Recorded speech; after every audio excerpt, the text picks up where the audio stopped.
श्री गणेशाय नमः। लक्ष्मीं तनोति निर्तरामृतरानपेक्षम् अंगिदियं निगं साखिशिखा प्रवालम् हैरम्बयम्बरूरम्बरचार्यनिघ्नं विघ्नादिभेदशतधारधुरं धरं नः।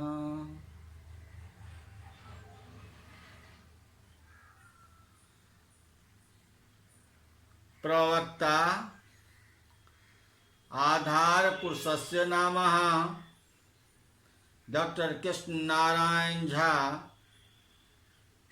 सहायक प्रोफेसर, जूठालाल संस्कृत महाविद्यालय मझोलिया, पश्चिमी चंपारण।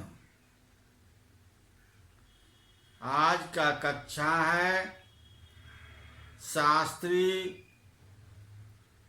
द्वितीय खंड। इसमें निर्धारित पुस्तक का नाम है श्रुतुबोध। श्रुतुबोध जो सुनने मात्र से ज्ञान हो, उस पुस्तक श्रुतुबोध के नाम से जाने जाते हैं। श्रुतुबोध में आज का शीर्षक है श्रुतुबोध में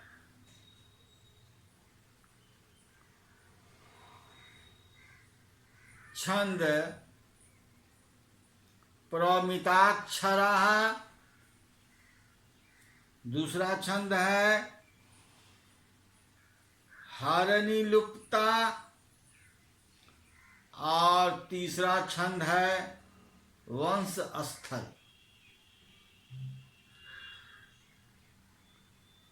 और चौथा छंद है इंद्रवंशा।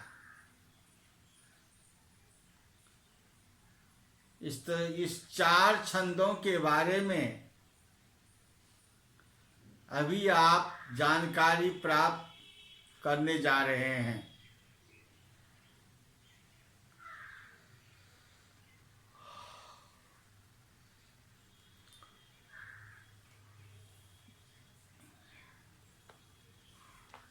सर्वप्रथम प्रमिताक्षरा छंद के बारे में जानकारी लीजिए। यदि टोटकस्य पंचमकम, यदि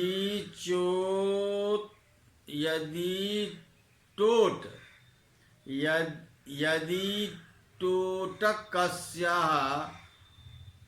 पंचकम विहितं विलाससीनि तदक्षरकं रससंज्ञकं गुरुः न चेदवले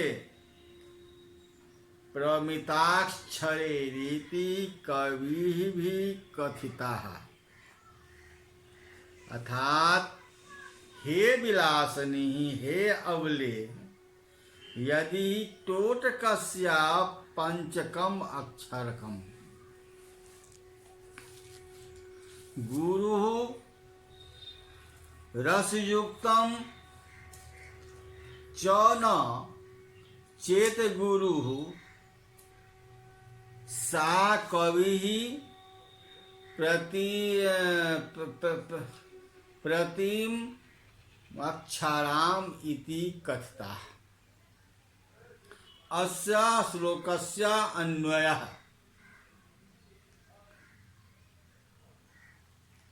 अब इसका शब्दार्थ देखिए। विलासनी विलासशीले,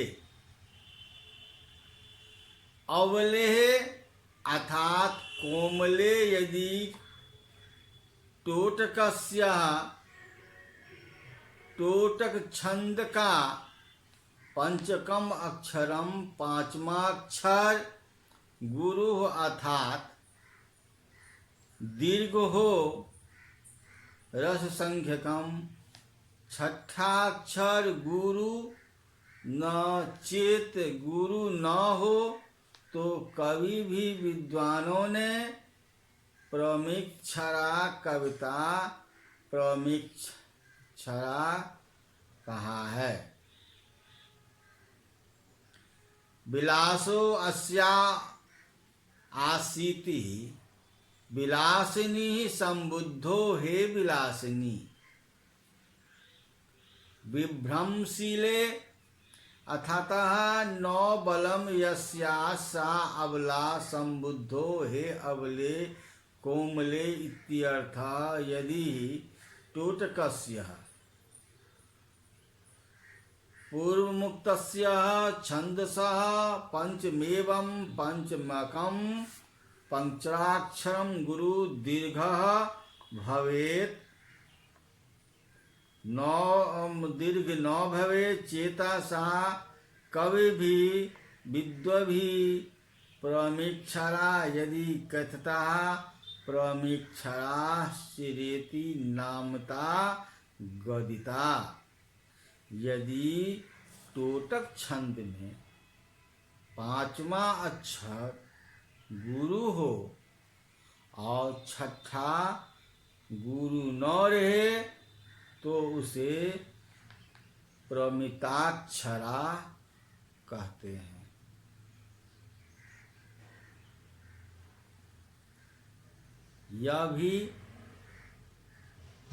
यह 12 अक्षर के पाद का छंद है।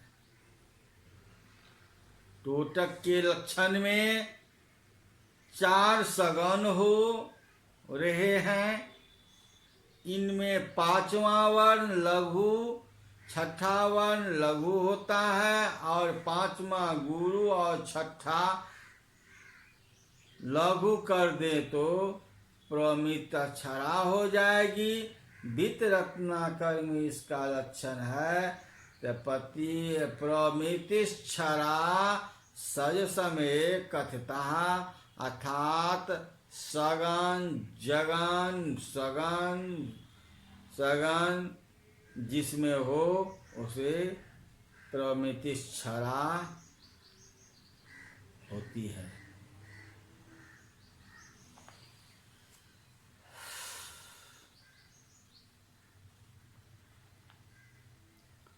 ये अब तो प्रतिक्षरा के शब्दों के बारे में अभी जानकारी आपने प्राप्त किया है। अब हरिणी लुप्ता, हरिणी लुप्ता छंद के बारे में जानकारी प्राप्त करने जा रहे हैं। इसका श्लोक है प्रथमाक्षर अर्थात प्रथम अक्षर।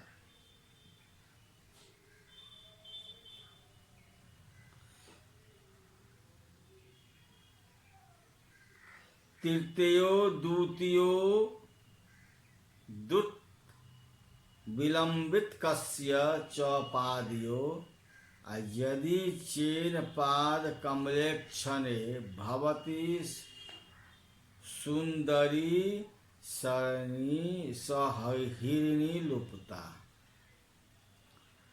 अर्थात इसका अन्वय है तो कमलेक्षणे अर्थात सुंदरी यदि द्रुत विलंबित कस्य आद्य तृतीयो पादयो अक्षरम न चेतदा साद हिरिणी लुप्त भवति।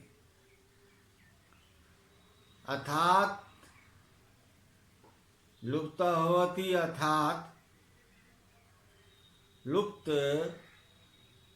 अस्य श्लोकस्य अन्वयः इत्यर्थः। अस्य श्लोकस्य शब्दार्थ हिंदी रूपांतर यह है कि कमलेक्षणे हैं, कमल जैसी आंखों वाली। कमलेक्षणे अर्थात कमल जैसी आंखों वाली, और दुत विलंबित कस्य, दुत विलंबित छंद के आद्य तृतीयोपादो, पहले और तीसरे चरण का प्रथम अक्षर।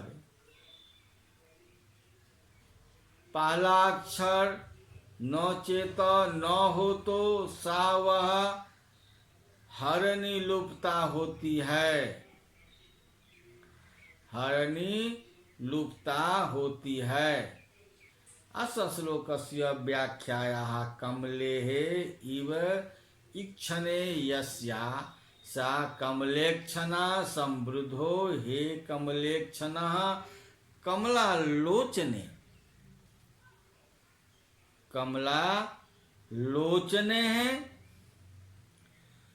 द्रुत विलंबित कस्य सुंदरी,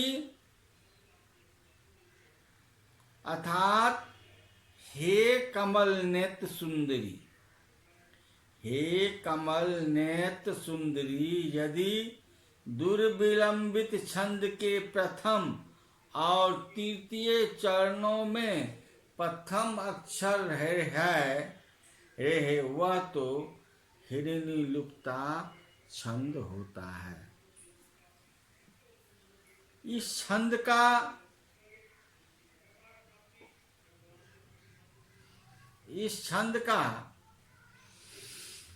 द्वितीय और चतुर्थ पाद,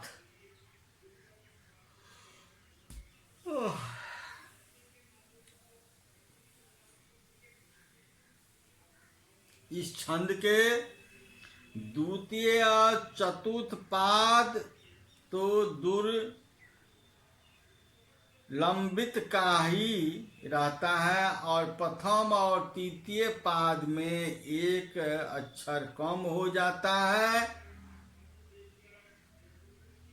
अतः कहने का मतलब है पहला और तीसरा पाद अक्षर का दूसरा, चौथा, 12वां अक्षर का होता है। वित्त रत्नाकर में इसका लक्षण है सयुगात सलघु, जिसमें गुरु जू नर्थो भर को हिरणी लुप्तता, अर्थात जिसके विखम चरणों में सगन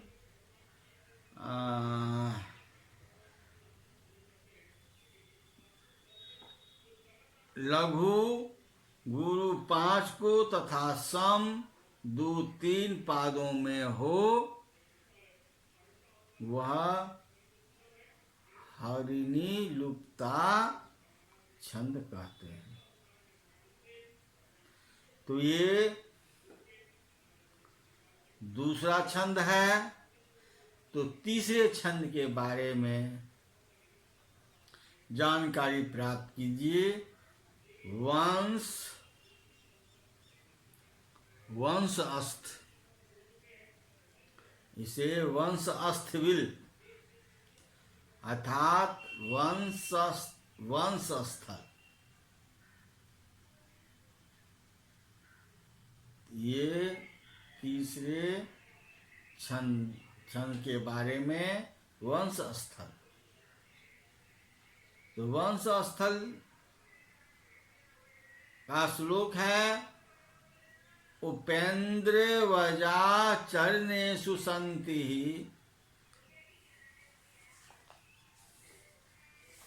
जेदु पानत्यवर्णा लघवा कितायदाः मदलोक सद भूजित काम काम के बदंती वंश स्थलवीर बुधा अस्था। अर्थात कहने का है तात्पर्य, जो उपेंद्र वजा के प्रत्येक चरण के अंतिम वर्ण को उपांत यानी अंत के समीप का वर्ण बनाकर अर्थात उसके आगे एक वर्ण और लगाकर लघु कर दिया जाए तो उसे विद्वान वंश स्थल छंद कहते हैं। इस श्लोक का अन्वय पढ़ते हैं, जानते हैं। मदलोत सदभुजितः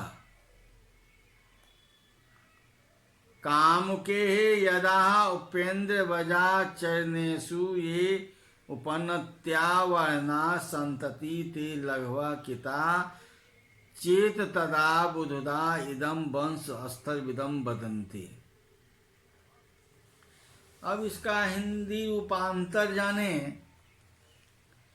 तो मदलोस अर्थात काम के, मद से उल्लिस्त अपनी भौं से काम के धनुष को जीतने वाली, उपेंद्र वजा चरणेषु अर्थात उपेंद्र वजा छंद के प्रत्येक पाद में संति जो वर्ण है, तथा जब उपानत्य वर्ण अनंतित के समीप के वर्ण और लघवः हस्वः किता कर दिए जाए, तदा तब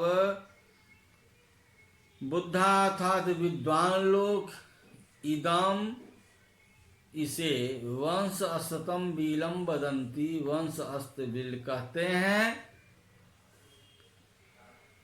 इसका भावार्थ ये है कि उपेंद्र वजा के प्रत्येक चरण के अंतिम वर्ण को उपांत अर्थात अंत के समीप का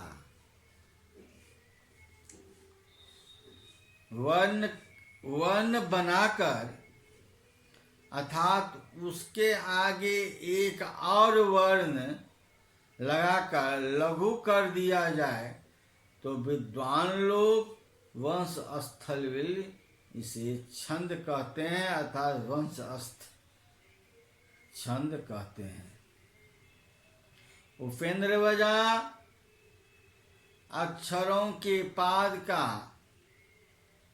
छंद है, वंश स्थल बाहर में अक्षरों का है, इसलिए उपेंद्र वजा का पादे वर्ण में एक और वर्ण जोड़कर पूर्ण वर्ण को लघु और उपांत बना देते हैं। यह लक्षण युक्त अत्पतासा है, बिना ये वर्णाते क्या अध्यापकीय अन्वय नहीं होता है।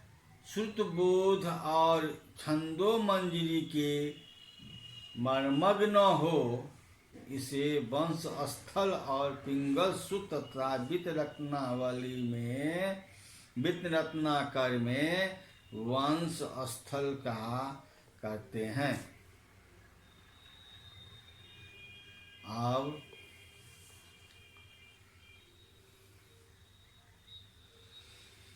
चौथा छंद है इंद्रवंशा।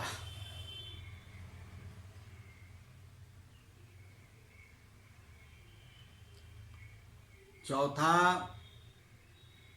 छंद है इंद्रवंशा। इंद्रवर्षा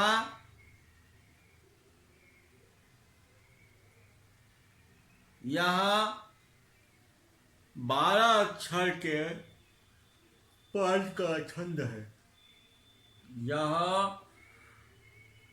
12 अक्षर के पाद का छंद है। इंद्रवंशा और वंश स्थल।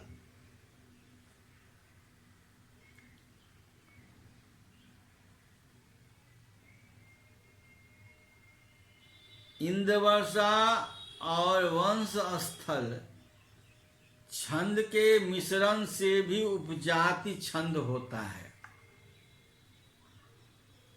यह उपजाति प्रकरण में बताया गया है। वित्त रत्नाकर में इसका लक्षण है। अस्यादि इंद्रवंशा तत्जरे संयुक्ते तगन तगन जगन रगन जिसे हो वह इंद्रवर्षा छंद कहते हैं। अब इसकी परिभाषा अर्थात श्लोक जाने। यस्याः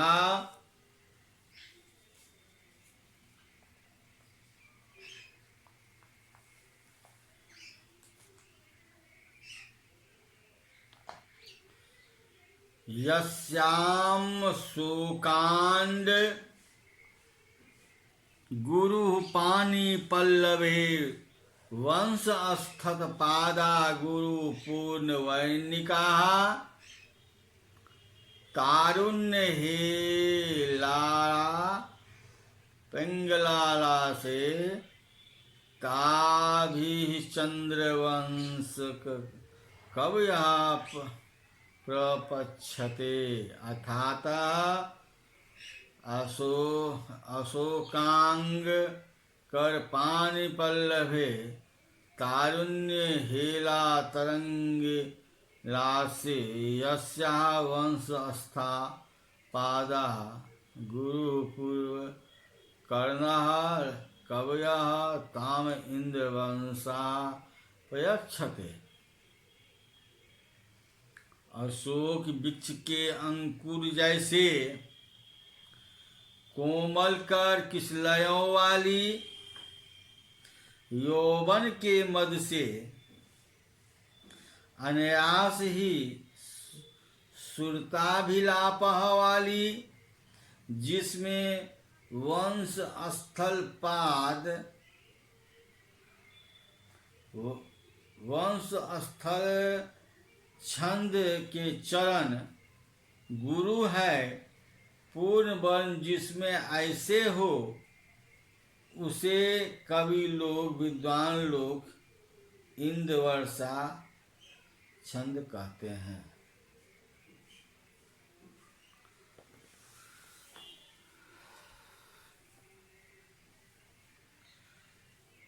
वंश अस्त्र छंद के 4 चरणों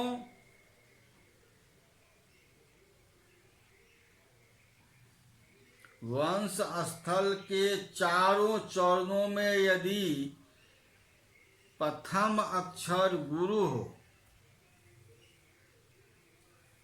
और प्रथम अक्षर गुरु हो उसे इंद्रवर्षा छंद कहते हैं। आज आप लोग 4 छंदों के बारे में जानकारी प्राप्त किए हैं। पहला है प्रमिताक्षरा, दूसरा है हरिनिलुप्ता और तीसरा है वंश स्थल और चौथा है इंद्र वंशा। ये 4 छंदों के बारे में अभी अभी जानकारी प्राप्त की है। आज का व्याख्यान हम यहीं समाप्त करते हैं। इति संपूर्णम।